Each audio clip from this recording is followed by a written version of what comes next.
Bonjour, Marina, guide conférencière à l'Office de tourisme intercommunal Moissac Terre des Confluences. Alors tous les vendredis, sur notre page Facebook, nous vous révélons un secret d'ici. Et aujourd'hui, je voulais vous parler de l'église Notre-Dame du Moutet, près de Saint-Nicolas de la Grave. Alors cette petite église est située sur l'ancienne paroisse du Moutet, qui était autonome jusqu'à la Révolution française et qui par la suite dépendra de Saint-Nicolas de la Grave. C'est aujourd'hui un petit hameau qui est composé essentiellement de corps de ferme et de cette fameuse église dont nous allons parler.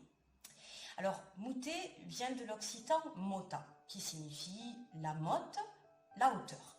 Alors, pourquoi ce nom? Eh bien, parce qu'au XIIe siècle, l'abbé de Moissac fera bâtir un petit fort sur une motte dans le but de protéger Saint-Nicolas de la Grave, qui est situé à 2 km du site. Et qui dit fortification, dit protection.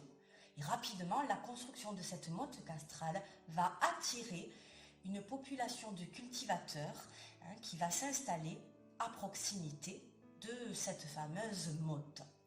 Le site va prendre de l'importance et deviendra même une bastide. Alors, pour la population du Moutet, une église sera construite et sera dédiée à la Vierge Marie. Ce sera Notre-Dame du Moutet.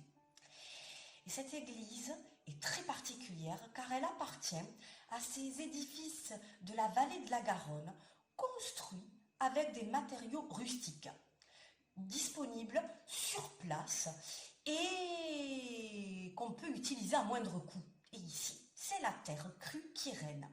Elle va être employée pour ériger ces murs épais de l'église.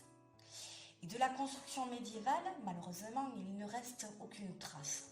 L'église actuelle date principalement du XVIIe siècle et elle a un plan vraiment tout simple.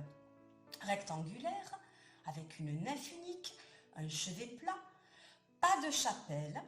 Voilà. Simplement, la nef est séparée du chœur par une table de communion en bois. C'est vraiment tout simple. Alors, la façade principale est dotée d'un clocher-mur assez caractéristique de la région. Et cette église a su conserver aussi des trésors, et notamment un riche mobilier que les habitants du secteur ont su préserver. Et les pièces les plus précieuses ont été transférées à Saint-Nicolas de la Grave, et notamment une croix de procession en cuivre du XVIe siècle. Aussi modeste soit-elle, cette église joliment préservée est le témoin précieux d'un savoir-faire ancestral. Et elle mérite largement le détour. Si vous souhaitez en savoir plus sur cette pépite du patrimoine, sachez que l'association Patrimoine et Culture à Saint-Nicolas de la Grave propose régulièrement dans l'année des visites guidées de ce site. N'hésitez donc pas à consulter notre site internet pour avoir plus d'informations. Ravie de vous avoir fait partager ce secret en terre des confluences et à vendredi prochain pour vous en dévoiler un autre. Mais chut, ça reste entre nous. À bientôt.